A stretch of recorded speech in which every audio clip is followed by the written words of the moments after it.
चक्षुरुन्मिलितं येन तस्मै श्रीगुरुवे नमः। श्रीचैतन्यमनोभीष्टं स्थापितं येन भूतले स्वयं रूपः कदा मह्यं ददाति स्वपदान्तिकं। वन्देऽहं श्रीगुरुं श्रीयुतापदकमलं श्रीगुरु वैष्णवांश्च। श्रीरूपं साग्रजातं सहगणा रघुनाथान्वितं तं सजीवं साद्वैतं सावधूतं परिजनासहितं कृष्णचैतन्यदेवं श्रीराधाकृष्णपादान् सहगणा ललिता श्रीविशाखान्वितांश्च। नमो विष्णुपादाय कृष्णप्रेष्ठाय भूतले श्रीमते भक्तिवेदान्त स्वामिनिति नामिने। नमस्ते सरस्वती देवे गौरवाणी प्रचारिणे निर्विशेष शून्यवादी पाश्चात्यदेशतारिणे। नमो महावदन्याय कृष्णप्रेमप्रदायते कृष्णाय कृष्णचैतन्य नाम्ने गौरवसे नमः।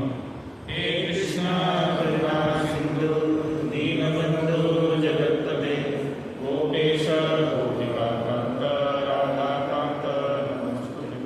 तप्तकाञ्चन गौराङ्गी श्रीराधे वृन्दावनेश्वरी वृषभानुसुते देवी प्रणमामि हरिप्रिये। वाञ्छाकल्पतरुभ्यश्च कृपा सिन्धुभ्यैव च पतितानां पावनेभ्यो वैष्णवेभ्यो नमो नमः। जय श्री कृष्ण चैतन्य प्रभु नित्यानंद श्री अद्वैत गदाधर श्रीवासादि गौरभक्तवृंद। हरे कृष्णा कृष्णा कृष्णा हरे हरे हरे राम राम राम हरे हरे। हरे कृष्ण।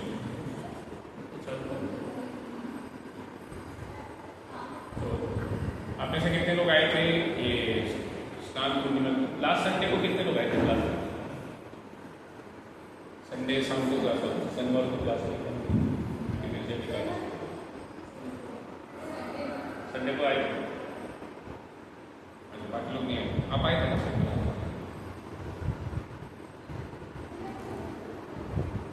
तो आखिरी संडे को भी थोड़ा बताया था मैंने स्नान पूर्णिमा के बारे में। वो ये बुधवार को था स्नान पूर्णिमा का महोत्सव। आपको याद है कि क्या क्या ओकेजन है स्नान पूर्णिमा में? कुछ क्या रहता है?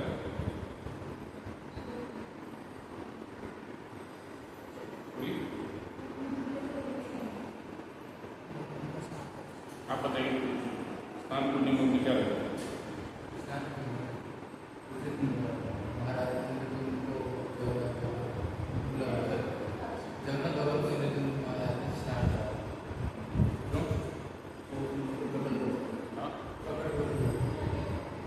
उनके रीडिंग हो गए, उसके लिए स्नान कराते हैं पूर्णिमा की तिथि के लिए।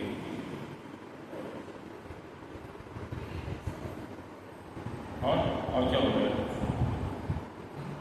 और क्या होता है? स्नान पूर्णिमा के दिन अभी क्या किया जाता है? स्नान करा जाता है। उसके बाद क्या होता है? बीमार पड़ने के बाद क्या बोलते हैं? क्या बोलते हैं?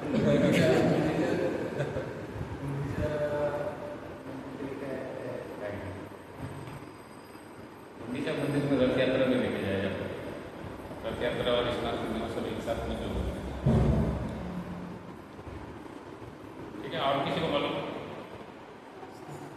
अच्छा बोलो। हाँ, वही इंद्रदेव महाराज है, वो उनको इंस्टॉल करते हैं, उनको विग्रह को स्नान कराते हैं। उसके बाद में भगवान को मतलब कोल्ड की वजह से कोई बीमार हो जाता है, फिर उनको रेस्ट कराते हैं और उनको भोगा भी वैसे ही ऑफर किया जाता है, खिचड़ी वगैरह ऐसा। फिर उसके बाद 7 दिन के बाद या कुछ दिनों के बाद 15 दिन के बाद ऐसा कुछ उनको फिर से मतलब नॉर्मल मतलब ठीक हो जाते हैं ऐसा है।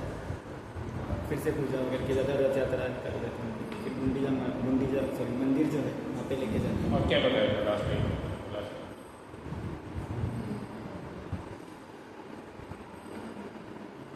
दौरान कौन सेवा करते हैं?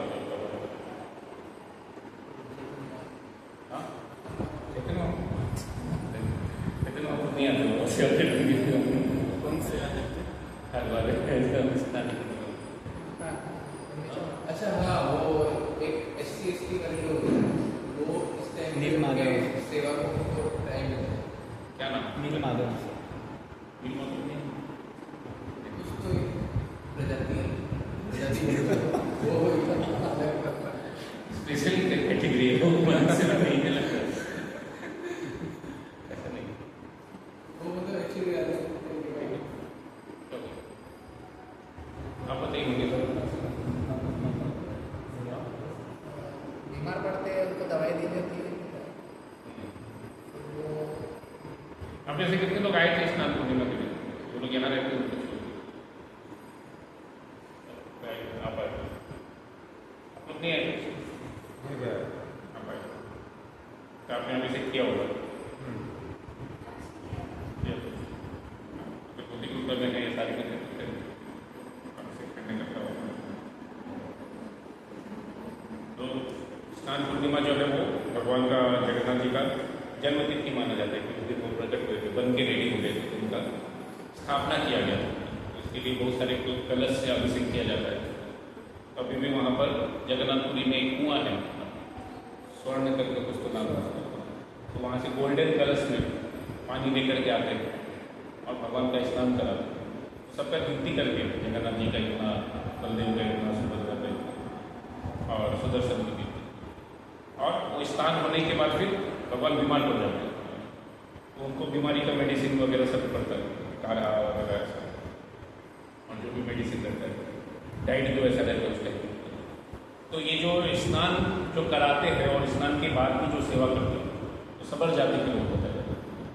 तो सबर जाति जो है वो पहले के समय में ऐसा माना जाता है कि वो जो लोग जानवरों को पाते थे, खासकर सुअर वगैरह, लोअर कैटेगरी एनिमल्स, तो वो पहले नील माधव का सेवा करते थे।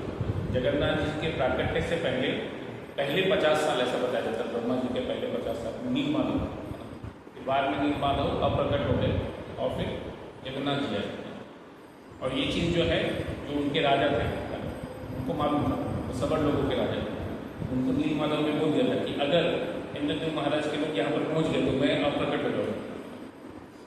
तो इसके लिए वो नहीं चाहते थे कि इंद्रदेव महाराज के लोग यहाँ तक पहुँचे, लेकिन इंद्रदेव महाराज को बहुत इच्छा था, उनको नहीं मालूम था कि मैंने कारण प्रकट होने वाला, तो उनका बहुत इच्छा था नील माधव का दर्शन करने का। उनको बताया गया था कि भगवान जो है स्वयं नील माधव के रूप में उपस्थित है, तो आपको जाना चाहिए दर्शन। तो उनका इच्छा हुआ कि मुझे भी जाना चाहिए दर्शन करने के लिए, लेकिन मिल नहीं रहे थे। उन्होंने क्या किया, बहुत सारे लोगों को भेजा, पता लगा है कहाँ आगे। उनके एक मंत्री जो थे उन्होंने पता लगाया, उनको भी काफ़ी एंडेवर करना पड़ा। बाद में उनको समझ में आ गया कि ये व्यक्ति जानते हैं, लेकिन ये बताएंगे नहीं ऐसे। तो उन्होंने क्या किया, संभव उनकी पुत्री के साथ विवाह कर दिया, और विवाह करने के बाद फिर उन्होंने उनको रिक्वेस्ट किया।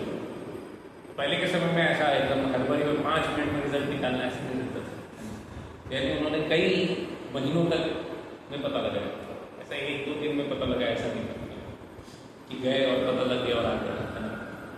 तो उन्होंने विवाह किया, फिर उसके बाद उनको रिक्वेस्ट किया, बहुत बार बोलने के बाद फिर वो उनको लेके गए, लेकिन फिर भी उनको फिर भी मालूम था कि ये व्यक्ति शायद इंद्रदेव महाराज से कनेक्टेड है, उनको डाउट था।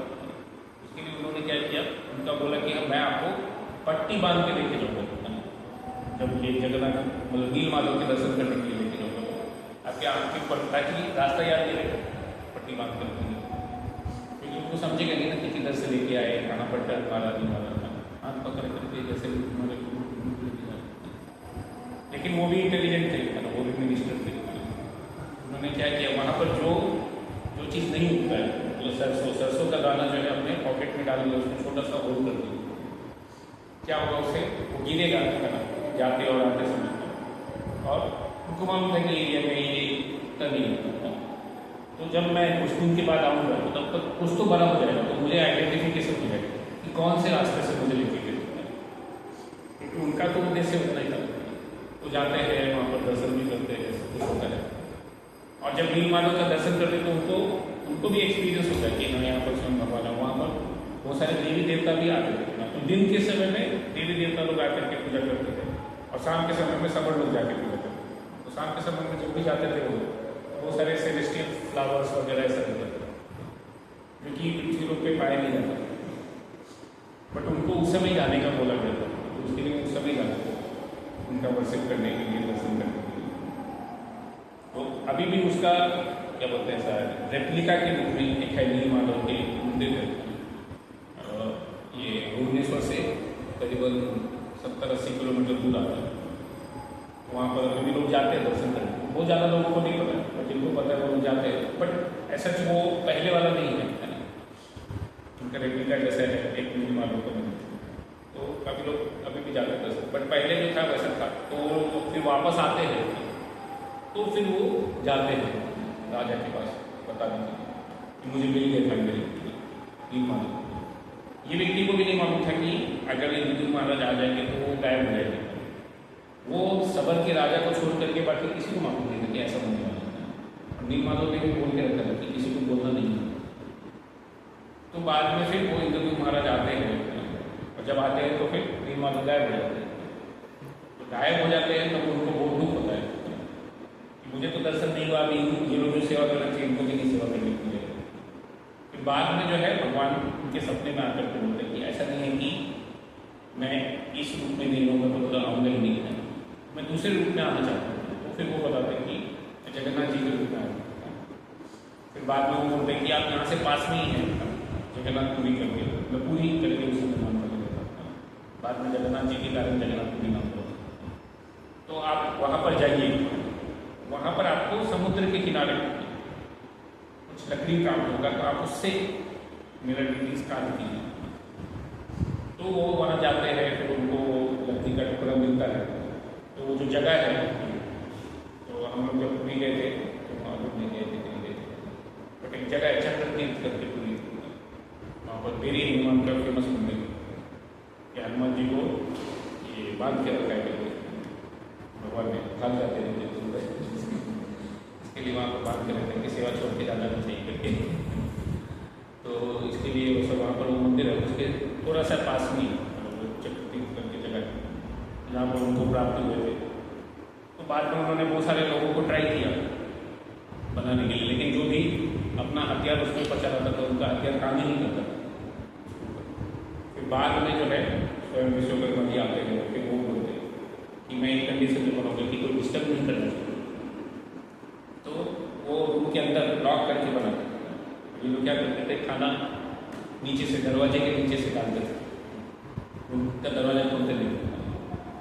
लेकिन कुछ दिन होने के बाद क्या हुआ, मतलब रानी ने देखा कि खाना तो उधर ही पर आया और कुछ अंदर से आवाज़ भी नहीं आ रहा। पहले खट खट खट खट करके कुछ तो आवाज़ भी आता, आवाज़ भी नहीं आ रहा है।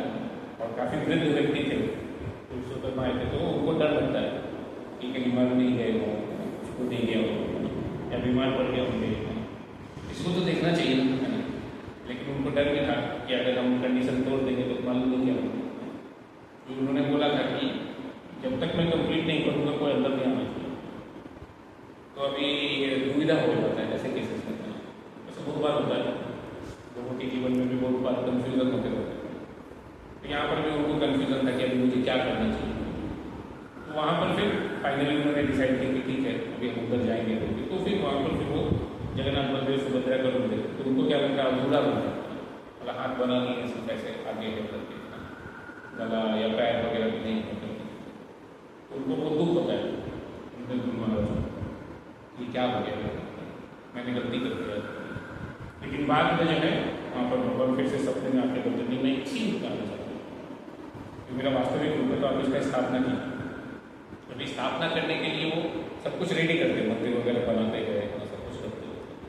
लेकिन वो सोचते हैं कि अभी इसका एस्टैब्लिशमेंट करने के लिए बड़े व्यक्ति को बुलाना चाहिए। तो वो जाते हैं ब्रह्मा जी के पास, उनको बुलाने के लिए।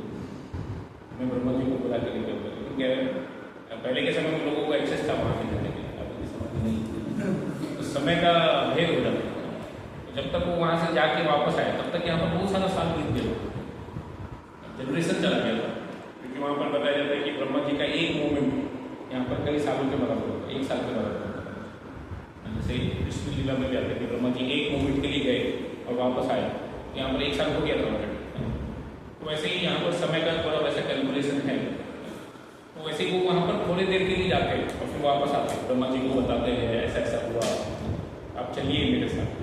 तो थोड़ा तो समय लगता है, एक मोमेंट से ऑब्वियसली ज़्यादा ही लगेगा। 1 moment is 1/3 of the second अपना, 1 सेकेंड तक ये है। तो अभी इतना इन्विटेशन तक बोलने में तो कुछ सेकेंड से ज़्यादा होते हैं।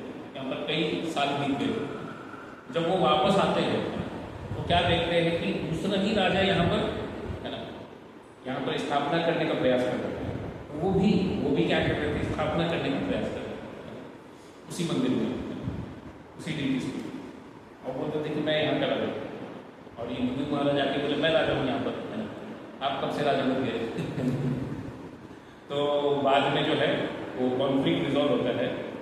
वहाँ पर एक ये था, एक मतलब शेष थे, उनका नाम था काकभूषण, कौवे के रूप में थे। तो वो बोलते हैं कि नहीं, इन्होंने स्टैब्लिश किया, मैं था उस समय भी और अभी भी, तो मेरा जीवन बहुत लंबा है तो मैं बता सकता हूँ। तो बाद में लोगों ने एक्सेप्ट किया, बाद में फिर उनका स्थापना हुआ। तब फिर वहाँ पर अभिषेक होता है, तो वो स्नान पूर्णिमा करके जाना। इस दिन ब्रह्मा जी ने उनको स्थापना किया, ये सब चीज़ होने के बाद। और फिर बाद में फिर ये मतलब यानी बाद में ये फिर सेटिंग हुआ कि मतलब पूरा सिस्टम सेट हुआ कि उसके बाद फिर भगवान का 15 दिन तो वो बीमार रहे, तो उसको अनवसर कहा जाता है। अनवसर मतलब कि अवसर नहीं है, किस चीज़ का, भगवान के दर्शन का अवसर नहीं, इसके लिए उसको अनवसर कहा जाता है। और बाद में फिर उसको नेत्रोत्सव के दिन भगवान का दर्शन होता है कि नेत्र के लिए उत्सव होता है, इसलिए उसका नाम अवसर होता है। तो बहुत सारे ओकेजन्स या तिथियों के नाम वैसे रखते हैं पहले के समय में, ओकेजन के अनुसार से स्पेसिफिक, उसकी मीनिंग से भी व्यक्ति को समझ में आ जाता है क्या है। तो नेत्रोत्सव के दिन दर्शन खुलता है, फिर बाद में फिर उसके बाद रथ यात्रा होता है, जिसमें भगवान जो है ये मंदिर से गुंडीचा मंदिर जाता है। तो ये हिंदू महाराज जो थे उन्होंने वरदान में मांगा था कि मुझे कोई संतान नहीं होना चाहिए, क्योंकि उन्होंने देखा ऐसा लड़ा। उनको क्या लगा कि ऐसा क्लेम नहीं करना चाहिए किसी को कि ये मेरा मंदिर नहीं है, मेरा मंदिर, मेरा बच्चा होगा तो वो क्लेम करेगा कि मेरा मंदिर, ऐसा नहीं होना चाहिए। ये भगवान का मंदिर है, भगवान का मंदिर ही रहना चाहिए, किसी का पर्सनल क्लेम नहीं होना चाहिए। तो उसके लिए उन्होंने ऐसा वरदान मांगा। तो फिर बाद में जगन्नाथ जी मतलब तो समझ में आता है जगन्नाथ जी को कि मतलब उनकी पत्नी को ऑब्वियसली दुख होगा, उनको कोई संतान नहीं होगा। जगन्नाथ जी बोलते कि मैं ही आपके संतान के रूप में रहूँगा करूँगा, और आपके मंदिर में मैं हर साल आऊँगा रथ यात्रा लेकर के, रथ लेकर के। तो गुंडीचा मंदिर है जगन्नाथपुरी में, यहाँ पर तो उनकी पत्नी का नाम था गुंडीचा, हिंदू महाराज की पत्नी का नाम गुंडीचा। तो उनके नाम पे वो मंदिर बनाया गया। और फिर वहाँ पर बाद में जगन्नाथ जी जाते हैं रथ यात्रा के बाद, फिर वहाँ पर भी लगभग 7-8 दिन रहते हैं। ऐसा 9 दिन के बाद रिटर्न रथ होता है, बट वहाँ पर अंदर जाने में, बाहर आने में काफ़ी टाइम लगता है। बहुत सारा उसमें बीच में बहुत सारी चीज़ें होती हैं, ऐसे करके बहुत सारी चीज़ें होती, तो वहाँ पर वो रहते, फिर बाद में फिर रिटर्न रथ से वापस आते। तो ये पूरा जगन्नाथ का मतलब ये जो तिथि होता है स्नान यात्रा के लिए, सबसे पहला तिथि होता है जो रथ यात्रा से संबंधित होता है। उसके बाद फिर 15 दिन के बाद फिर रथ यात्रा का उत्सव होता है, जो कि काफ़ी स्पेशल माना जाता है, क्योंकि जगन्नाथ जी स्वयं बाहर आते हैं। बाकी रूप में अगर आप देखेंगे या बाकी मंदिरों में भगवान के उत्सव मूर्ति बाहर आते हैं, छोटे डिटीज रहते हैं। जैसे आप तिरुपति या साउथ इंडिया में जाएंगे तो रोज ही होता है। हम लोग उडुपी गए थे तो रोज प्रोसेसन निकलता है वहाँ पर सामने। तो भगवान स्वयं ये स्वयं उडुपी कृष्ण नहीं आते, उनके उत्सव मूर्ति वापस बाहर आते हैं। तिरुपति में भी जाएंगे तो वहाँ पर भी बहुत सारे दिन निकलता है, शाम में ये प्रोसेसन निकलता है, रथ यात्रा निकलता है। साउथ में तो बहुत सारे मंदिरों में ये बहुत कॉमन है भगवान का प्रोसेसन निकलना या रथ यात्रा निकलना, लेकिन वहाँ पर उत्सव निकला जाता है, भगवान स्वयं निकलता है। तो भगवान के डिटीज एक बार स्थापना कर लिए तो वो इधर उधर नहीं लेके जाया जाता, लेकिन जगन्नाथ जी जो है वो स्वयं जाते हैं। तो इसके लिए फिर उनका रथ यात्रा में जगन्नाथ जी का रूप स्वयं बाहर आता है, उसको उठा करके लेके जाने के लिए बहुत बड़ा अरेंजमेंट होता है। तो आपने देखा होगा बहुत सारे लोग और उनको लेके जाते हैं तो नीचे तकिया रखते हैं, कॉटन का तकिया रहता है जिसके ऊपर उठा उठाते हैं, क्योंकि आप कंटिन्यूसली उठा के इतना हल्के नहीं जगन्नाथ देखिए आप उठा के लेके चले जाएंगे, क्योंकि यहाँ पर भी काफ़ी खाली 2-4 लोगों से जीवन, तो वहाँ पर तो और ज़्यादा भारी, तो उठाना इतना आसान काम है।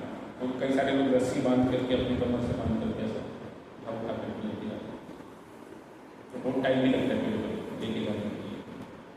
तो उस समय का बहुत सारा ऐसा ओकेजन्स आता है, बट बेसिकली क्या है चालू होता है। और ये जो 15 दिन का पीरियड है काफ़ी इंटीमेट सेवा होता है। जब भगवान बीमार है तो वो जो है उनके जो पुराने भक्त थे जो नीलमाधव के रूप में उनका सेवा करते थे, तो उनको ही ये राइट दिया है कि इस दौरान में वही लोग सेवा कर सकते हैं। जैसे जब व्यक्ति बीमार पड़ता है तो उनके क्लोज लोग ही सेवा करते हैं। जब ऑफिशियल है मतलब ऑफिस में है तो सब लोग मिलते हैं, लेकिन जब व्यक्ति बीमार रहता है तो वो जो उनको प्रिय लोग हैं उनके साथ में रहना चाहते हैं, परिवार वाले लोग या आस पास में, बाकी लोगों से वो पूरा डिस्टेंस रखते हैं। जैसे भगवान भी उस समय जो है सिर्फ अपने ही प्रिय लोग जो उनका पहले सेवा करते थे उनसे ही सिर्फ सेवा स्वीकार करते, इवन ब्राह्मण लोगों से नहीं। बाकी सब जगह तो रिक्वायरमेंट रहता है, सिर्फ ब्राह्मण लोग ही भगवान का सेवा कर सकते हैं। लेकिन यहाँ पर भगवान जो है हर एक व्यक्ति से सेवा स्वीकार करके अलग अलग रूप में, और ये जो 15 दिन रहते हैं उसमें सबर लोगों से सेवा स्वीकार करते हैं। और रथ यात्रा में भी बाहर निकल करके जो लोग मंदिर में नहीं आ सकते उनको भी दर्शन देते हैं। ऐसे करके बहुत सारी चीज़ें। जब ये प्रभुपाद ने भी पहला मंदिर स्थापना किया था या करने से पहले ही, तो उनके पास में सबसे पहले जो डीटीज आए थे जगन्नाथ जी के आए थे, तो वहाँ पर उनकी एक शिष्या थी माता जी की, तो वो जो है ये आई थिंक जगन्नाथ के बल्ले में से किसी एक का छोटा मूर्ति लगता है, इतना छोटा सा, वो चोरी करके लाते हैं, खरीद के भी नहीं लाते हैं ना, ऐसी चोरी करके लेके आते हैं कि इंडियन स्टोर से उनको अच्छा लगा। तो फिर बाद में जो है प्रभुपाद बोलते हैं कि इनके साथ 2 और होंगे, तो आप वो दोनों को भी लिखिए। बाद में वो तीनों को लेकर के आते हैं। फिर बाद में जो है प्रभुपाद जो है उनके साथ में उनके और एक शिष्य रहते हैं श्याम सुंदर, उनको बोलते हैं कि आप इनका बड़ा रूप बना सकते हैं, उनको मैग्नीफाई करके रखिए। तो वो लोग भी जो है काफ़ी अच्छे से प्रयास करते हैं। उनको भी प्रभुपाद ने बताया था कैसे कैसे वो भी सोचते कि ठीक है हम भी समुद्र का लकड़ी लेकर के आएंगे, तो वहाँ पर भी पास में ही है, सी बीच के किनारे आता है सैन फ्रांसिस्को ज़्यादा दूर नहीं। तो वो लोग भी वहाँ पर जाते हैं, पता करते हैं, और पता करके फिर वहाँ से लकड़ी लेकर के आके फिर बनाते हैं। तो ऐसे बहुत सारी चीज़ें हैं। और जब ये स्थापना होता है तो उसके कुछ दिन बाद ही प्रभुपाद देखते हैं, मतलब वो रोज जाते थे दर्शन के लिए, फिर कुछ दिन बाद देखते हैं कि यहाँ पर डीटी से ही कहाँ गए करके, तो उनको पता लगता है कि ये लोग ऐसे ही लेके गए घुमाने के लिए। प्रभुपाद ने वो सिंपल, अभी क्या पहले के लोगों को मतलब क्या फॉरनर लोगों को ज़्यादा कुछ मालूम नहीं था, तो उनको क्या है प्रभुपाद ने बोला था कि जो भी हम करते हैं है ना, उनको भगवान को केंद्र में रख के करना चाहिए। तो आपको जो भी खाना है पहले भगवान को भोग भी खाने का, फिर खाने का, कि आपको जो भी चीज़ें फ्लावर वगैरह जो भी है भगवान को अर्पित करने का, फिर यूज़ करने का। तो उनको लगा कि हमको घूमना अच्छा लगता है, तो भगवान को भी घूमना अच्छा लगता है, हम घुमाने के लिए भगवान को उठा करके घुमाने के लिए लेके जाते हैं, 4 लोग पकड़ कर कैसे बाजू में गार्डन था तो उधर वो लेके जाते हैं। तो प्रभुपाद को बाद में समझ में आता है, तो उनको वो भी समझ में आता है कि क्या है भगवान का इच्छा है करके कि सिर्फ मंदिर में मतलब कि बाहर में घुमाना चाहिए, नहीं तो बाकी लोगों को कैसे पता लगेगा, क्या ये फॉरेन कंट्री में किधर मालूम है लोगों को जगन्नाथ जी के बारे में। तो फिर प्रभुपाद सोचते हैं अभी कैसे लेके जाने का, तो उनको दिखता है। तो फॉरेन में क्या रहता है, बहुत बड़ा बड़ा ट्रक रहता है, फ्लैट रेट तो लंबा ट्रक है, और उसका ये जो रहता है प्लेटफॉर्म फ्लैट रहता है। तो वहाँ पर वो देख करके उनको आइडिया होता है कि इसके ऊपर हम जगन्नाथ जी का प्रोसेसर निकाल रथ यात्रा, उसके लिए फिर वैसा वो प्लान करते हैं बाद में वहाँ पर भी रथ यात्रा चालू होता है फॉरेन कंट्रीज में। ऐसा करके इस्कॉन में भी ये बहुत वेल नोन चीज़ है, स्नान पूर्णिमा, उसका रंगसर का पीरियड, और फिर उसके बाद फिर रथ यात्रा। तो ये बहुत सारे मंदिरों में सेलिब्रेट किया जाता है, जहाँ जहाँ पर भी जगन्नाथ की डीटी जहाँ पर नहीं है वहाँ पर कहीं और से मैनेज करते हैं, या तो किसी कांग्रेगेशन की ड्यूटी को बोलते हैं कि आप रखिए आपके घर, और रथ यात्रा के दिन हम लेके जाएंगे, नहीं तो दूसरे मंदिर से लेके आते हैं कि हम भी रथ यात्रा करेंगे, तो आपके पास जगन्नाथ जी की डीटी होता है। तो बहुत सारे मंदिरों में होता है, इवन पूना में भी पहले से 2 साल पहले जब ये कुंज बिहारी में मंदिर था तो वहाँ पर जगन्नाथ जी की डीटीज नहीं, पहले तो सिर्फ राधा कुंज बिहारी थे, गौरनीता जी नहीं, बाद में गौरनीता आए। वो जो है ये क्या बोलते हैं पद यात्रा की डीटीज है जो वहाँ के गौरनीता जी, वहाँ पर एक बार आए तो फिर उधर ही स्थापित कर दिया, फिर बाद में गौरनीता आए। बाद में जब यहाँ चालू हुआ तो जगन्नाथ बलदेव सुभद्रा भी आया और बालाजी भी आया, काफ़ी सारे यहाँ पर डीटीज का स्थापना हुआ। वैसे और भी कुछ कुछ जगह पर जाएंगे तो बहुत सारे मंदिर हैं। जैसे आप उज्जैन में जाएंगे कुछ गए थे तो वहाँ पर नरसिंह देव भी है और जगन्नाथ बलदेव सुभद्रा भी है। हाँ, कृष्ण बलराम। अभी मैं राजकोट गया था तो वहाँ पर भी नरसिंह देव है और वहाँ पर सीताराम लक्ष्मण हनुमान है। नरसिंह देव, जगन्नाथ बलदेव सुभद्रा, गौड़ निताई और राधा नील माधव राम, राधा नील माधव और सीताराम लक्ष्मण हनुमान। बड़ा मंदिर है, काफ़ी बड़ा मंदिर है, हमारे मंदिर से भी बड़ा मंदिर है बनवार। तो वहाँ पर भी है बहुत सारे डिटीज है। जगन्नाथ जी की भी डिटीज काफ़ी बड़े। जैसे बहुत सारे जगहों पर खासकर इस्कॉन मंदिर में भी जगन्नाथ जी का वर्शिप और गॉड निताई का वर्शिप बहुत कॉमन है और ये कोई भी व्यक्ति कर सकता है। ग्लोबल ने भी काफ़ी इंकरेज किया था इसके लिए। ये सभी ओकेजन सब काफ़ी बड़े तौर पर मनाते हैं। ये जो है थोड़ा ध्यान रखिएगा अभी क्या कुछ दिन में नेक्स्ट संडे को एकादशी 22 तारीख को बराबर। तो अगले रविवार को एकादशी है मोस्टली समझिए आप, और उसके अगले रविवार को यहाँ पर रथ यात्रा। हालांकि बहादुर जगन्नाथपुरी में रथ यात्रा 27 तारीख को, मतलब स्नान पूर्णिमा से 15 दिन के बाद। स्नान पूर्णिमा 11 तारीख को, मतलब 26-15 दिन होता है, 27 को रहता है। यहाँ पर संडे के करते हैं इसके 29 को ये पूना में। तो बहुत सारे जगहों पर रहेगा रथ यात्रा। ऐसे आसपास के टाइम आप सब लोग भी टाइम निकाल करके आ सकते हैं। उस समय तो हमारा क्लास नहीं रहेगा, सब लोग वहाँ पर आकर के अटेंड कर सकते हैं। संडे के सैटरडे को रहेगा क्लास, संडे को नहीं रहेगा। ठीक है, तो अभी हम लोग ये भागवतम के तीसरे स्कंद से चर्चा कर रहे थे, 25वां अध्याय। तो 20वें श्लोक से चालू किया था। इसके पहले हम लोगों ने भगवद गीता के 9वें अध्याय का भी 2-3 श्लोक देखा था। राज विद्या राज की कैसे भक्ति करना बहुत ही सरल है, बहुत आसान है, बहुत सुखपूर्वक किया जा सकता है। क्या है, सिर्फ प्रॉपर मार्गदर्शन चाहिए, तो एक प्रॉपर गुरु से सीखना चाहिए और अच्छे भक्तों के संग में रहना चाहिए। और वही चीज़ यहाँ पर भी कपिल मुनि अपने माता देवती को बता देते हैं। प्रसंगम अजरम पासम आत्मना कवियो सैव साधु सुखी मोक्ष द्वार होता है कि अगर एक व्यक्ति का आसक्ति जो है भगवान के भक्तों से हो जाता है तो उसका मोक्ष का द्वार खुल जाता है। और वही भौतिक चीज़ों से हो जाएगा तो वो भगवत में अधिक से अधिक फंसता चलेगा। तो हम किससे आसक्ति करते हैं वो हमारे ऊपर डिपेंड करता है। तो इसके लिए अगर हमको इस भौतिक जगत में परेशान नहीं होना है और भगवत धाम जाना है तो भगवान के भक्तों से आसक्ति करना बहुत जरूरी है, ना कि भौतिक चीज़ों से। और भौतिक चीज़ों से आसक्ति मतलब कम करना भी जरूरी है। तो दोनों साइड बाई साइड चलता है। तो उसके अगले श्लोक में बता दी कि ऐसे भक्तों के क्या गुण होते हैं। यदि क्षवा कारुणी का सुहृदय सर्वदेह अजात सत्यवा शांता साधवा साधवा, तो सहनशील होते हैं ना, अपने बारे में सहनशील होते हैं। भगवान या उनके भक्तों पर कोई अपराध करता है तो उसको सहन नहीं करते, दूसरों को मदद करने का प्रयास करते हैं। पर दुख दुखी ये उनका गुण होता है, दूसरों को हमेशा मदद करना चाहते हैं। हर एक व्यक्ति को या हर एक जीव को, ऐसा नहीं कि सिर्फ मनुष्य को, पेड़ पौधों को, पशुओं को भी, किसी को भी हत्या नहीं करना चाहिए। और सबको अपना मित्र जैसे मानते हैं, किसी को भी अपना शत्रु नहीं मानते। तो ऐसे साधुओं के लिए उनके अंदर होते हैं साधवा साधु। ऐसे भक्तों का संग करना चाहिए। और संग में क्या करना चाहिए, मई अनन्य न भावे, अनन्य भाव से भगवान का भक्ति करना चाहिए। भक्ति कुर्वन्ति ये देना मत कृते त्यक्त कर्माणि त्यक्त स्वजनम। और कभी कभी भक्ति करते समय एक व्यक्ति को बहुत कुछ त्याग भी करना पड़ सकता है, बहुत ही स्वजन बंधु ऐसा। उसके लिए बहुत सारे उदाहरण भी दिए गए। जैसे विभीषण ने अपने भाई को त्याग कर दिया था कि वो भगवान राम के साथ गए, या फिर भरत महाराज ने अपनी माता का त्याग कर दिया। ऐसे कितने उदाहरण आए। ये बलि महाराज ने अपने गुरु का त्याग कर दिया। कई सारे उदाहरण हैं। प्रहलाद महाराज ने अपने पिताजी का त्याग कर दिया भगवान का सेवा करने के लिए। ऐसे बहुत सारे उदाहरण आते हैं जहाँ पर भगवान का भक्ति करने के लिए जो है लोगों को भौतिक चीज़ को छोड़ना पड़ता है। और जब वो छोड़ देते हैं तो भगवान की भक्ति और तीव्र हो जाती है, तीव्रता से भक्ति करता है। तो ऐसा भगवान की भक्ति करते समय जो है एक व्यक्ति को अनन्य भाव से फुल फोकस करके सिर्फ भगवान का भक्ति करना चाहिए।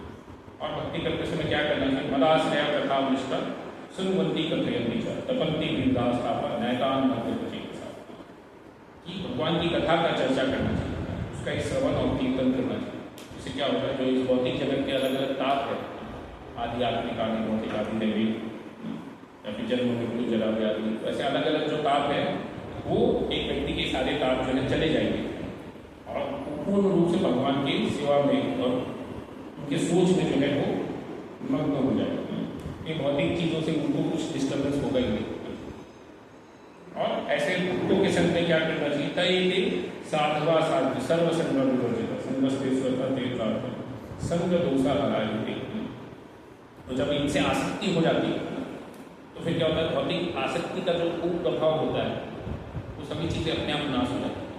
तो जितने भी गलत चीज़ें हैं भौतिक संगति के कारण जो होता है, भौतिक आसक्ति के कारण जो होता है, तो सभी चीज़ों का नाश हो जाता है और एक व्यक्ति जो है आसानी से भगवान को भक्ति कर सकता है। ऐसे भक्तों का संग एक व्यक्ति को करना चाहिए और उसमें भगवान का भक्ति तीव्रता के साथ करना चाहिए। लास्ट टाइम हम लोगों ने ये श्लोक के ऊपर चर्चा करना चालू किया, तो मोस्टली इस बार भी हम इसके बारे में थोड़ा चर्चा करेंगे। तो ये श्लोक आप लोग पीछे पीछे भी कर सकते। इस बार हम सिर्फ शब्दार्थ वाला अनुवाद करेंगे, तात्पर्य नहीं करेंगे। सताम प्रसंगान मम वीर्य संविदो भवन्ति हृत्कर्ण रसायना कथा तज्जोषनादा स्वपवर्त वर्तमनी श्रद्धारतिर्भक्तिरनुप्रविश्यति। ये काफी फेमस हो गए और नंबर याद करने के लिए बोलता था 3, 25, 25 तीसरे स्कंद के 25 का 25। ये काफी महत्वपूर्ण भी माना जाता है कि यहाँ पर क्या बता रहे हैं कि एक व्यक्ति को भक्तों के संग, शुद्ध भक्तों की संगति में भगवान की लीलाओं तथा उनके कार्यकलापों की चर्चा का तथा हृदय को अत्यधिक रोचक एवं प्रसन्न करने वाली होती है। ऐसे ज्ञान के अनुशीलन में मनुष्य धीरे धीरे मोक्ष मार्ग में अग्रसर होता है, तत्पश्चात मुक्त हो जाता है और उसका आकर्षण स्थिर हो जाता है। तब असली समर्पण और भक्ति योग का शुभारंभ होता है। तो असली जो समर्पण या भक्ति जो लास्ट टाइम बताया था, शुद्ध भक्ति जो है जब तक इस भौतिक मार्ग से आसक्ति खत्म नहीं होता तब तक वो कर पाना इतना आसान नहीं है। तो जब एक व्यक्ति मुक्त हो जाता है और उसका इस भौतिक जगत में कोई आकर्षण नहीं रहता, भगवान के प्रति सिर्फ आकर्षण रहता, तब ही वो शुद्ध भक्ति कर पाता है। जैसे मैं लास्ट टाइम में बताया था कि शुद्ध भक्ति का परिभाषा अन्याभिलाषिता शून्य ज्ञान कर्मा अनुकूल कृष्णानु शीतलम भक्ति, कि कोई भी अभिलाषा नहीं होनी चाहिए, सब कुछ शून्य, क्योंकि इतना आसान नहीं है। लेकिन अगर ऐसा करके कोई व्यक्ति भक्ति करता है तब फिर वो शुद्ध भक्ति होता है। तो वैसे ही ये जो है असली समर्पण तभी होता है जब एक व्यक्ति का भौतिक चीज़ों से आसक्ति छूट जाती है। तो जब हम भौतिक चीज़ों का आसक्ति छोड़ देते हैं तब वास्तविक भक्ति कर पाना आसान है। और इसके लिए जो है वास्तविक आसक्ति होना भी बहुत जरूरी है कि हम भगवान की कथा सुने, भगवान के भक्तों से संगति या आसक्ति बनाए, इस भौतिक जगत से नहीं। भौतिक जगत का आसक्ति छोड़ना और भगवान से आसक्ति प्राप्त करना, ये दोनों ही बहुत जरूरी है। तो जब हम इस चीज़ को रेगुलर बेसिस पे करते हैं, रेगुलरली इस चीज़ को पालन करते हैं, तो फिर एक व्यक्ति जो है बहुत आसानी से भगवान से आसक्त हो सकता है। नहीं तो फिर क्या होता है, इस भौतिक जगत की आसक्ति इतनी स्ट्रांग है कि वो बार बार उसमें ही अटक के रह जाता है। तो ये चीज़ जो है एक व्यक्ति को प्रैक्टिकली इम्प्लीमेंट करना बहुत जरूरी है। जैसे लास्ट टाइम में बताया था, इसके लिए क्या है, अच्छे भक्तों का संग होना चाहिए और एक व्यक्ति को प्रमाणिक गुरु से रेगुलरली सुनना भी बहुत जरूरी है। तो जब हम रेगुलरली सुनते हैं एक प्रमाणिक गुरु से और उसको फॉलो करने का प्रयास करते हैं, तब जा करके ही हम उसको सही तरीके से कर पाते हैं। नहीं तो क्या है, जनरली वो मुश्किल हो जाता है कि जब तक एक व्यक्ति को सही मार्गदर्शन नहीं है कि हमको करना क्या है, तब तक उसको पता भी नहीं लगता कि हम क्या कर रहे हैं क्या नहीं कर रहे हैं। लेकिन एक व्यक्ति को जब सही चीज़ मालूम हो जाता है तो फिर वो सही तरीके से कार्य कर सकता है। और इसके लिए एक व्यक्ति को प्रयास करना चाहिए कि हम अधिक से अधिक भक्तों के संग में रखें, क्योंकि संघ का प्रभाव होता है। तो जितना ज़्यादा हम अच्छे लोगों का संग करेंगे उतना ज़्यादा हमारे अंदर भी विचार जो है या करने का इच्छा जो है वो सही होने का चांसेस ज़्यादा है। इसके लिए बहुत सारे शास्त्रों में भी बार बार बताया जाता है कि भक्तों का या साधुओं का संग करना चाहिए, सत्संग करना चाहिए। ऐसे कई सारी जगहों पर जोर दिया गया और इसके कितनी उदाहरण आते हैं। रामानुजाचार्य भी इसके लिए बहुत जोर देते हैं, साधु सेवा और साधु संघ के बारे में। और इसके लिए जो है उन्होंने जब उनको उनके भक्तों का संग मिला, मतलब यानी भगवान के भक्तों का संग मिला, यमुनाचार्य जो उनके गुरु थे, तब फिर उन्होंने भी सब कुछ छोड़ छाड़ करके सिर्फ भगवान का भक्ति करने के लिए सन्यासी ली। तो वो पूरा बहुत लंबा चौड़ा स्टोरी है उसके बारे में। जैसे शंकराचार्य का भी आता है, तो शंकराचार्य जो है पहले से काफ़ी विरक्त थे, और जब उनको उनके गुरु का संग मिला तो वो भी छोड़ छाड़ करके फिर उनके साथ में चले गए। वैसे भगवान के भक्तों के बहुत सारे उदाहरण हैं कि जब वो भगवान से आसक्त हो जाते तो भौतिक चीज़ों का आसक्ति अपने आप छूट जाती है। सडनली इतना स्ट्रॉन्ग आसक्ति छूट पाना इतना आसान नहीं। जैसे ये सब लोगों ने तो मतलब खुद ही भगवान के पार्षद ही ये सब, लेकिन ये क्या एग्जाम्पल क्यों सेट किया जाता है, तो हायर एग्जाम्पल सेट किया जाता है ताकि लोग कम से कम उसका थोड़ा बहुत तो प्रैक्टिस करें। अगर एग्जाम्पल ही थोड़ा बहुत के हिसाब से होता है तो लोग और कम करेंगे। तो जो भी स्टैंडर्ड एक्सपेक्ट किया जाता है जनरली लोग वहाँ तक मैक्सिमम जा पाते हैं, मेजॉरिटी लोग उससे कम ही करते हैं। तो इसके लिए काफ़ी हाई स्टैंडर्ड बताया जाता है, लेकिन हमको एटलीस्ट प्रयास करना चाहिए वहाँ तक पहुँचने का, ताकि हम भी अच्छे से शुद्ध भक्ति का पालन कर सकें अपनी जीवन में, ना कि मिश्र भक्ति करें। और इसके लिए क्या है, व्यक्ति को रेगुलरली भगवान और उनके भक्तों का सेवा करना है। तो ये चीज़ प्रहलाद महाराज भी काफ़ी जोड़ रहे हैं। जब उनके पिताजी को बोलते हैं या उनके पिताजी को वो बताते हैं कि आपको क्यों नहीं समझ में आ रहा है ये चीज़, ये सब कुछ भगवान से ही आ रहा है। जब वो उनके पिताजी पूछते हैं कि आपको ये सब चीज़ किसने सिखाया कि विष्णु का भक्ति करना चाहिए, तो बोलिए ये बहुत ही सिंपल है, सरल है, लेकिन आपको क्यों नहीं समझ में आ रहा है, क्योंकि आप भौतिक चीज़ों से बहुत आसक्त हैं और इंद्रिय तृप्ति से काफ़ी आसक्त है, इसके लिए आपको ये नॉलेज समझ में नहीं आ रहा। लेकिन अगर आप भी भगवान के भक्तों का संग करेंगे और उनका सेवा करेंगे तो फिर आपको भी ये ज्ञान समझ में आ सकता है, मुश्किल काम नहीं होता। वैसे ही ये जो है जग भरत जब रघुवर उनको प्रश्न पूछते हैं तो वहाँ पर भी वो बताते हैं कि अगर आपको इस नॉलेज को समझना है क्या करना पड़ेगा, आपको भगवान और उनके भक्तों का सेवा करना पड़ेगा। जैसे प्रहलाद महाराज जो श्लोक बताते उसमें आता बिना महत पाद रजोभिषेक, कि जब तक महान भक्तों के चरणों का सेवा आप नहीं करेंगे तब तक आपको ये ज्ञान नहीं समझ पाता। और सिमिलर चीज़ जो है वो जब भरत भी बताते हैं रघुवर को। और वैसा ही जो है भागवतम के पहले अध्याय में जब ये सूत गोस्वामी जब जो है अलग अलग यज्ञों के प्रश्नों का उत्तर बोलते हैं, अलग अलग ऋषियों के प्रश्नों का उत्तर जब बताते हैं, तो दूसरे अध्याय में भी आता है श्लोक सुश्रूषो सद्धानस्य वासुदेव कथा रुचि श्याम महत सेव्या विग्रह पुण्य तीर्थन से। जब एक व्यक्ति जो है भगवान की कथा में रुचि कैसे होगा, वासुदेव कथा रुचि, क्योंकि पहले के श्लोक में भी बताया है उन्होंने कि क्या है कि भक्ति का पर्पज है कि भगवान की कथा में रुचि होना चाहिए। तो वो कैसे होगा, जब एक व्यक्ति श्याम महत सेव्या, जब वो रेगुलरली भगवान के महान भक्तों का सेवा करेगा तब फिर भगवान की कथा में रुचि अपने आप उत्पन्न हो जाएगी। और ये चीज़ के बारे में प्रभुपाद भी काफ़ी जोर देते। जैसे जब ये प्रभुपाद के शिष्य थे तो वो उनसे काफ़ी आसक्त थे, उनको शुरू में ज़्यादा कुछ समझता नहीं था, लेकिन उन्होंने खुद भी बोला कि फिर भी जो है बाद में वो भगवान के काफ़ी गंभीर भक्त बने। तो जब वो प्रभुपाद के गॉड ब्रदर से भारत में पूछा भी हुआ तो ये कैसे हुआ, क्योंकि जब तक एक व्यक्ति को शास्त्र समझ में नहीं आता तो भगवान की भक्ति में गंभीर हो पाना आसान नहीं। तो वहाँ पर भी वो यही चीज़ बता, क्योंकि आप भगवान के भक्त से आसक्त हो गए, उनका सेवा किया आपने, इसके लिए आपको भगवान का कथा अपने आप समझना है। थोड़ा समय लगा, गैप है, लेकिन क्या है वो होना ही था, क्योंकि आपने ऐसा किया तो रिजल्ट भी आएगा। क्योंकि ये प्रोसेस जो है वो साइंटिफिक जो प्रोसेस बताया है भगवद गीता का या भागवतम में, भगवान का भक्ति का जो मार्ग है ना, तो वो भी साइंटिफिक मार्ग है, वैज्ञानिक मार्ग है। अगर कोई भी करेगा तो उसको रिजल्ट मिलेगा ही, और अगर रिजल्ट नहीं मिल रहा है तो उसको गड़बड़ कर रहा है। जैसे कोई व्यक्ति वैष्णव का सेवा करने के साथ वैष्णव अपराध भी करता है तो फिर फुल रिजल्ट नहीं मिलता, थोड़ा थोड़ा ही मिलता है। लेकिन अगर वो अच्छे से वैष्णव का सेवा कर रहा है और अपराध नहीं कर रहा है तो फिर उसको जरूर रिजल्ट मिलेगा। ये दोनों चीज़ें जो है एक साथ है, और एक व्यक्ति हर एक व्यक्ति को इसका प्रयास करना चाहिए कि हम ये चीज़ को ध्यानपूर्वक करें, ध्यानपूर्वक भगवान का भक्ति करेंगे तो फिर ये जरूर हो, नहीं तो फिर बहुत मुश्किल है इस भौतिक जगह से आसक्ति छोड़ पाना।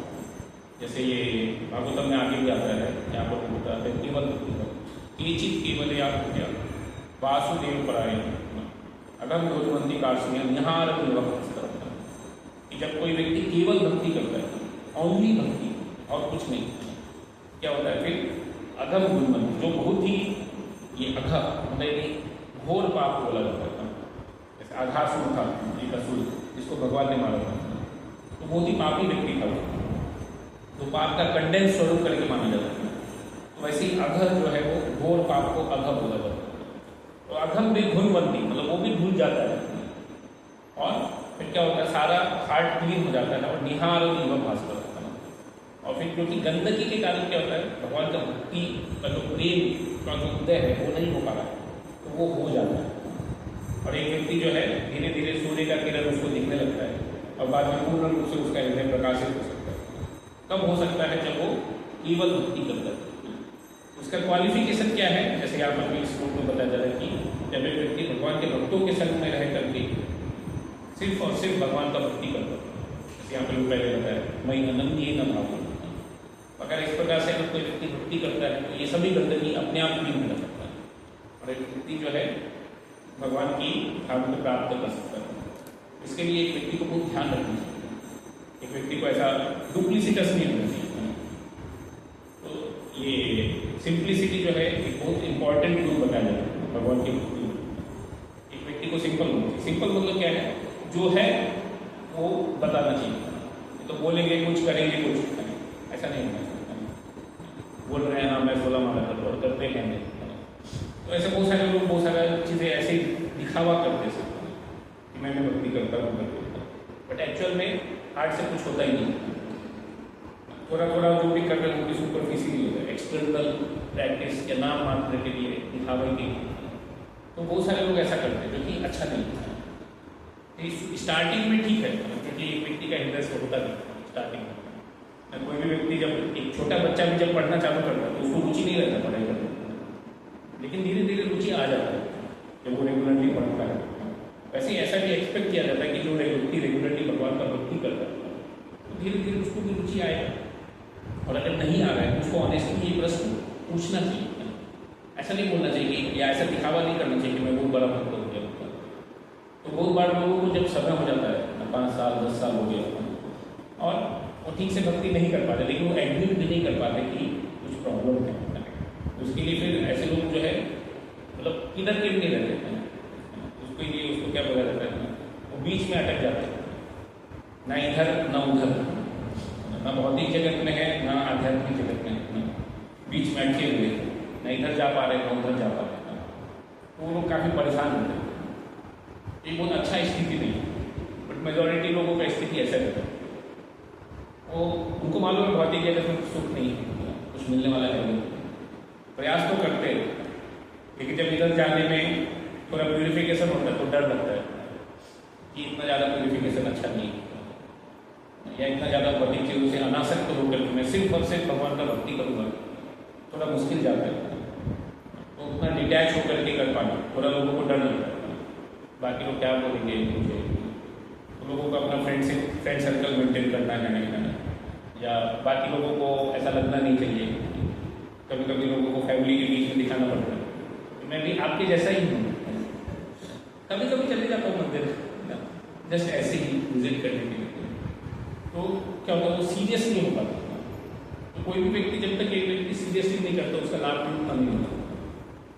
तो हर एक व्यक्ति को प्रयास करना चाहिए कि हम जो भी चीज़ें प्रैक्टिस करते हैं उसको अच्छे से प्रैक्टिस करते हैं, उसको सीखें और फॉलो करें, सिर्फ दिखावे के लिए। और खासकर अगर नहीं हो पा रहा है, किसी को रुचि नहीं मिल रहा है भगवान का भक्ति करने में, तो पूछना चाहिए कि आगे कैसे बढ़े और उसको सीरियसली फॉलो करने का भी प्रयास करें। सिर्फ ऐसे ही ना पूछा और करेंगे कुछ नहीं, तो ऐसा नहीं होना चाहिए। तो वो बहुत ये हो जाता है, क्या तो वो भी एक तरीके से डुप्लीसिटस नेचर हो जाता है। एक व्यक्ति बोलता बहुत कुछ है करता कुछ नहीं, हाँ हाँ मैं करूँगा और तो पूछेंगे और क्या किया आपने लास्ट में, तो कुछ नहीं किया। वैसे ही है जैसे पहले था करते हैं। मेरा स्थिति अभी भी वैसे ही है। तो वैसा स्थिति नहीं करनी चाहिए, एक व्यक्ति को प्रयास करना चाहिए आगे बढ़ने। तो ये जो नेचर है ये भगवान को बहुत पसंद नहीं है। अगर कोई व्यक्ति ऐसा दिखावा करता है या डुप्लीसिटस नेचर रखता है उसको भक्ति में आगे बढ़ पाना मुश्किल है। तो बहुत सारे लोग भक्ति में आगे इस कारण से नहीं बढ़ पाते, क्योंकि वो एक्सेप्ट नहीं कर पाते कि मैं उतना अच्छे से प्रैक्टिस नहीं कर पाता और ज़्यादा सीखने के लिए रेडी नहीं। तो क्या करना चाहते, दिखाना चाहते कि हाँ मैं बहुत अच्छे से भक्ति कर सकता हूँ। नहीं तो कुछ लोग जो है सब कुछ छोड़ छाड़ करके अलग से ही रहना चालू करते हैं। पर दोनों ही केस में एक व्यक्ति परेशानी करता है, अगर वो छोड़ के भी चले जाता है तो भी उसको हमेशा याद रहता है कि वहाँ पर अच्छा था करके, अच्छा सुख मिल रहा था करके, बट मैं समहाउ मेरे से हुआ नहीं करती। तो हमेशा वो बार बार याद आते रहता है। और जो व्यक्ति सुपरफिशियली करता है उसको भी लगता है मैं ठीक से नहीं कर रहा हूँ, मुझे कुछ एन्जॉयमेंट मिल नहीं रहा है और भौतिक जगत में तो कुछ है ही नहीं। तो वो क्या हो जाता है, वो बहुत डिस्टर्ब करता है, बहुत परेशान करता है। तो इसके लिए एक व्यक्ति को अच्छे से प्रैक्टिस करने का प्रयास करें तो रिजल्ट जरूर मिलेगा। लेकिन अगर ऐसा डुप्लिसिटस रहेंगे या पढ़ेंगे कुछ, दिखाएंगे कुछ या थोड़ा बहुत करेंगे तो उससे ज़्यादा लाभ नहीं होगा। जब एक व्यक्ति पढ़ाई करना है, अच्छा रिजल्ट लाना है तो अच्छे से पढ़ाई करना पड़ता है। थोड़ा पढ़ाई करेंगे तो फेल भी हो सकता है पास होने का। और खासकर अगर कुछ टफ एग्जाम हो तो उसमें पास करने का चांसेस ना के बराबर है। जो लोग अच्छे से पढ़ाई करते हैं वो भी पास नहीं होते, जो लोग नहीं करेंगे उनके दर से पास नहीं होते। इसके लिए एक व्यक्ति को प्रयास करना चाहिए और फाइनली भगवान भी मदद करने के लिए रेडी, लेकिन हमारा प्रयास जेन्युइन होना जरूरी है, उसमें चीटिंग नहीं होना चाहिए। और इवन चैतन्य महाप्रभु ने भी बहुत स्ट्रॉन्ग एग्जाम्पल सेट किया था। जैसे एक एग्जाम्पल आता है चैतन्य चरितामृत में, छोटा हरिदास का। छोटा हरिदास करके सन्यासी थे, भगवान के पार्षद थे, लेकिन समहाउ जो है उन्होंने ये मतलब एक व्यक्ति के साथ थोड़ा गलत डीलिंग किया। उसके कारण क्या है, चैतन्य महाप्रभु ने उनको बोला कि अभी आप मेरे संग में नहीं रह सकते, आप दूर रहिए करके। हालांकि बहुत फेमस सिंगर थे, अच्छा गाते थे, भगवान का भजन करते थे। लेकिन जब उन्होंने देखा कि बोल रहे हैं कुछ, कर रहे हैं कुछ और, मन में कुछ और ही चल रहा है, तो ये अच्छा नहीं है करने के, कंड्यूसिव नहीं है। तो सर्टेनली अभी भगवान ने थोड़ा स्ट्रॉन्ग एग्जाम्पल सेट किया हो, उसके कारण क्या छोटा ऐसा बताया जाता है कि उन्होंने बाद में सुसाइड कर लिया। तो एक बार प्रभुपाद के भी शिष्यों ने ऐसा पूछा था कि अगर ऐसा हो तो क्या करना चाहिए करके। तो प्रभुपाद ने बोला देखिए क्या है, मैं चैतन्य महाप्रभु तो हूँ नहीं है ना कि मैं इतना हाई लेवल एक्सपेक्ट कर सकता हूँ, और आप लोग भी उस समय के लोग हैं नहीं। 500 साल पहले जो स्टैंडर्ड फॉलो किया जाता है वो आप कर सकते हैं। और फाइनली क्या है, आप लोग सब फॉरेन कंट्रीज से हैं, तो वहाँ पर ऑलरेडी लोग ठीक से फॉलो नहीं कर सकते। तो आप जो भी कर रहे हैं उसको अच्छे से करने का प्रयास कीजिए। अगर आप सीरियसली करते रहेंगे, आज नहीं तो कल जरूर सुधर जाएंगे। लेकिन अपनी तरफ से एक व्यक्ति को जरूर होना चाहिए, नहीं तो किसका टाइम बर्बाद हो रहा है, हमारा ही बर्बाद हो रहा है। हम दिखा रहे हैं कि हम प्रयास कर रहे हैं, समय तो जा रहा है ना, लेकिन रिजल्ट नहीं आएगा अगर कोई व्यक्ति जेन्युइनली हार्ड से ट्राई नहीं करे। जब कर रहे हैं और मन में कुछ और ही चल रहा है, ध्यान से जब करने का इच्छा ही नहीं है, तो लोगों को पता लग जाता है कि मेरा ध्यान से जब नहीं हो रहा है। लेकिन फिर भी कॉन्शियसली अगर एंडेवर नहीं करेंगे उसको ध्यान से करने का, तो क्या होगा, बार बार ऐसी आदत लगा रहेगा। जब पढ़ते बैठते ही ना उनका माइंड कहीं और नहीं चल जाएगा, क्योंकि कुछ लोग तो सो ही जाते हैं। जब करना चालू किया कि सो गए, फिर बाद में कब उठते हैं, जब कंप्लीट हो गया, सब लोग बोल रहे हो गया हो गया, तो उठ जाते करके। तो वो ऐसा नहीं होना चाहिए। तो ये सभी चीज़ें क्या होता है, एक व्यक्ति का ये दिखाता है कि ये ऑब्जॉर्प्शन नहीं है भगवान के लोग। तो अगर कोई भी चीज़ व्यक्ति ध्यान से करता है तो उसमें नेगलेक्ट कैसे हो सकता है। बहुत सिंपल है, जैसे एक उदाहरण दिया जाता है कि अगर कोई व्यक्ति जो है एग्जाम दे रहा है तो उसका मन दो जो इधर भागता है, यहाँ घर में क्या बन रहा होगा, यहाँ क्या चल रहा होगा, उसका फुल फोकस होता है एग्जाम के क्वेश्चन में और उसका आंसर। तो वैसे ही क्या है, हमको जानना चाहिए कि इस भौतिक जगत में जो भी समय हमको मिला है बहुत बहुमूल्य है। तो अगर हम उसको अच्छे से उपयोग करेंगे, अच्छे से जप करेंगे, अच्छे से अपना जो भी चीज़ें दिया गया है उसको, जो भी समय है उसको अच्छे से उपयोग करके भगवान का भक्ति करेंगे तो हम जरूर प्रगति करेंगे। लेकिन अगर हम नहीं करेंगे, समय ऐसे ही बर्बाद करेंगे या फिर जो भी कर रहे हैं सिर्फ दिखावे के लिए करेंगे, जब कर रहे हैं और मन इधर उधर भाग रहा है, या शास्त्र का ऐसा पुस्तक लेके बैठे लेकिन मन है ही नहीं, बाद में पूछेंगे 1 घंटा हो गया क्या पढ़ा आपने, कुछ याद नहीं। तो वैसा नहीं होना चाहिए। जैसे लेक्चर सुन रहे हैं, जैसे हम हम लोग यहाँ पर बैठ के प्रवचन सुनते हैं या भागवत सुनते हैं, गीता पढ़ते हैं, और बाद में कुछ भी याद नहीं है, तो यानी क्या है, मन है ही नहीं कर, मन कहीं और ही घूम रहा है, उधर भाग रहा है, उधर भाग रहा है। तो एक व्यक्ति को इस चीज़ को थोड़ा ध्यान देना चाहिए कि हम जो भी चीज़ें कर रहे हैं ध्यानपूर्वक करना चाहिए, तो क्या हम सिर्फ समय बर्बाद करते हैं। बहुत सारी जगहों पर लोग ऐसे करते हैं, जॉब भी करते हैं तो बहुत सारे लोग समय बर्बाद करते हैं। जाओ, जैसे मैं भी जॉब करता था पहले, बहुत साल हो गए, लेकिन फिर भी कल्चर वैसे ही रहता है, ज़्यादा बदलता है। लोग आते हैं, सुबह आते हैं, एक दूसरे से जब कराते हैं, कैसा चल रहा है, क्या नहीं है, आधा पौन घंटा ऐसे चल जाते हैं। उसके मेल देखते हैं, ये सब ये लगे जाए हैं, फिर चाय कॉफ़ी भी लेके चले जाते हैं, फिर उधर भी थोड़ा देर बात करते हैं, तो ऐसे करके बहुत सारा समय जाता है। फिर उसके बाद कुछ मेल आता है, कुछ आता है, तो दिखता है कि हाँ उसको सीरियस कम्युनिकेट है, तो फिर चालू फिर वो लोग थोड़ा देर सीरियस करते हैं, फिर बीच में कोई अगर डिस्टर्ब कर दिया, कोई आ गया बात करने के लिए, तो फिर से टाइम चले जाता है, आधा घंटा 1 घंटा ऐसे, फिर से चालू होता है जब प्रेशर बढ़ता है। लेकिन क्या है, भगवान ऐसा प्रेशराइज करके नहीं करते, लेकिन क्या है, फाइनली टेस्ट तो देना पड़ता है, क्योंकि समय तो हर एक को टेस्ट देना ही है, और उससे कोई बच नहीं सकता। आप ये कंपनी के एग्जाम में इधर उधर से चीटिंग करके पास हो सकते हैं, भगवान के एग्जाम में इधर उधर से चीटिंग करने का स्कोप नहीं है, स्कोप ही नहीं है, कुछ ऑप्शन नहीं है सर। तो इसके लिए अगर हम सीरियसली करेंगे तो ये पास होंगे, नहीं तो नहीं पास होगा।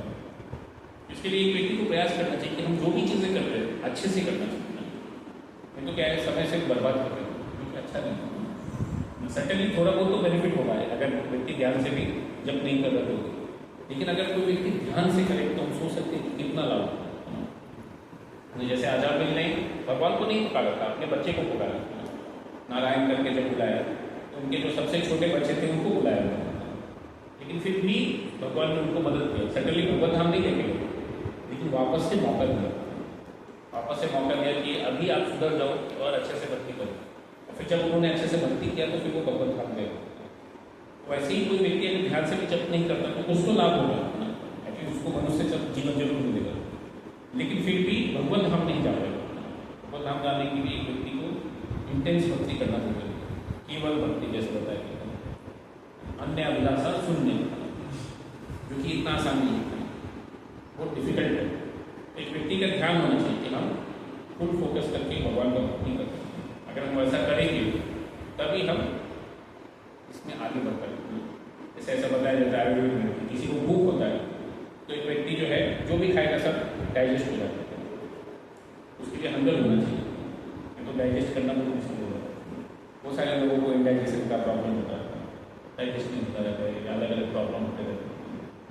तो वैसे ही अगर किसी व्यक्ति को ध्यानपूर्वक भगवान का जप करते हैं, भगवान का कथा सुनते हैं, उसके लिए अगर भूख है, इंटेंसिटी है कि करना है करके, तो फिर वो अपने आप एब्जॉर्ब होता है और वो व्यक्ति आगे बढ़ सकता है।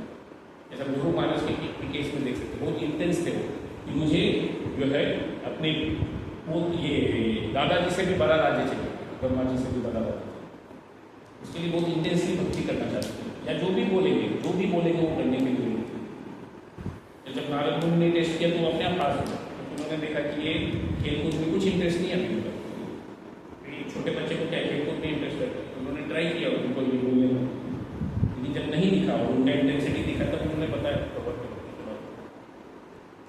किसी की लाइफ में देख सकते हैं।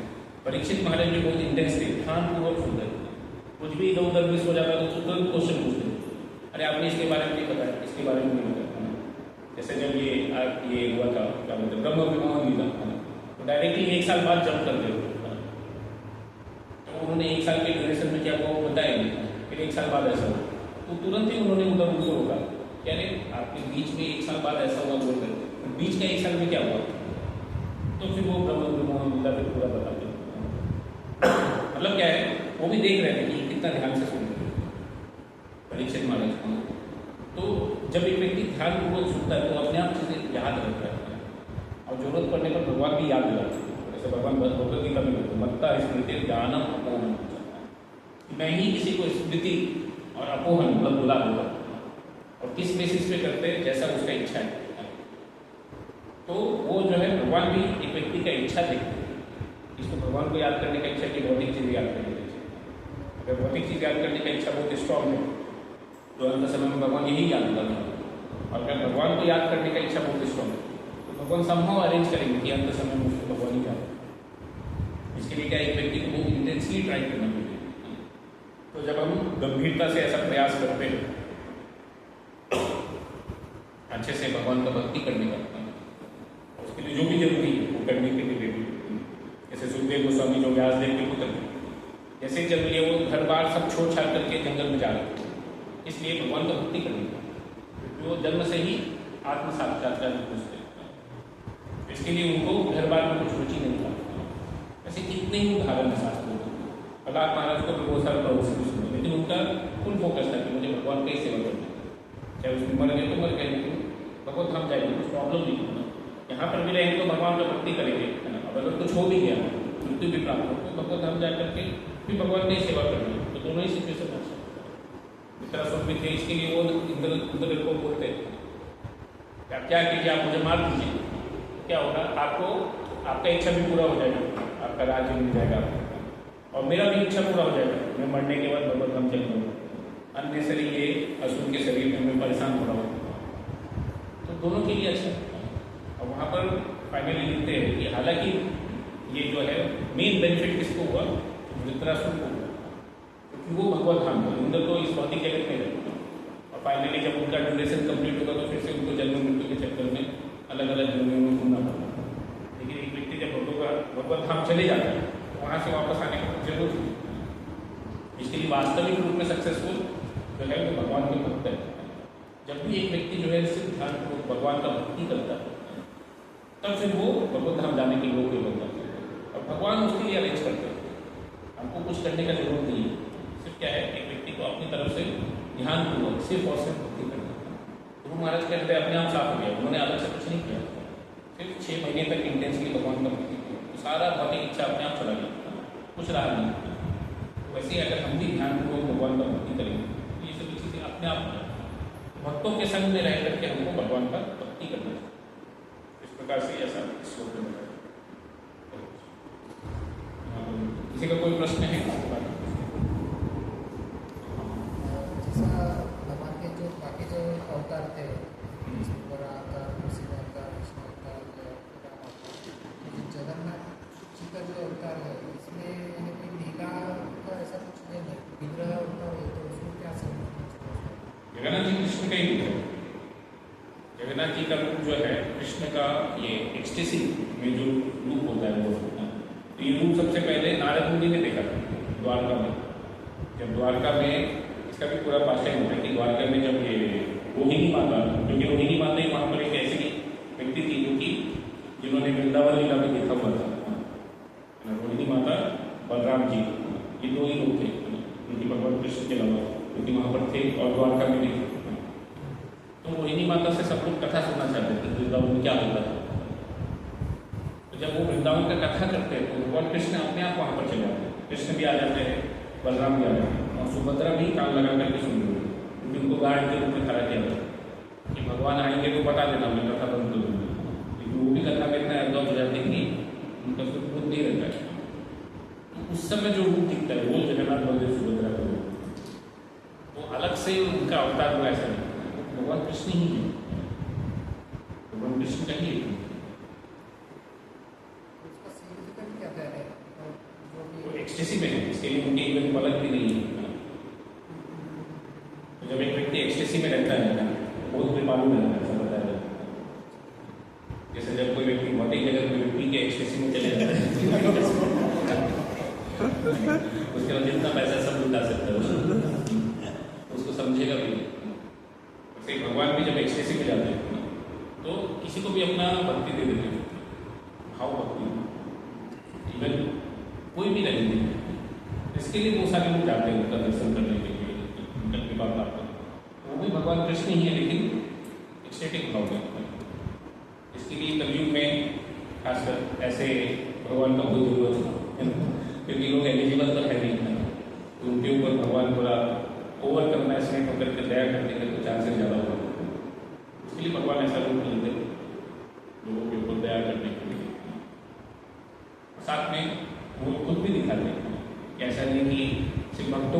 आनंद आता है भगवान का कथा सुनकर। भगवान खुद भी काफ़ी एब्जॉर्व होते हैं उनका कथा सुनकर।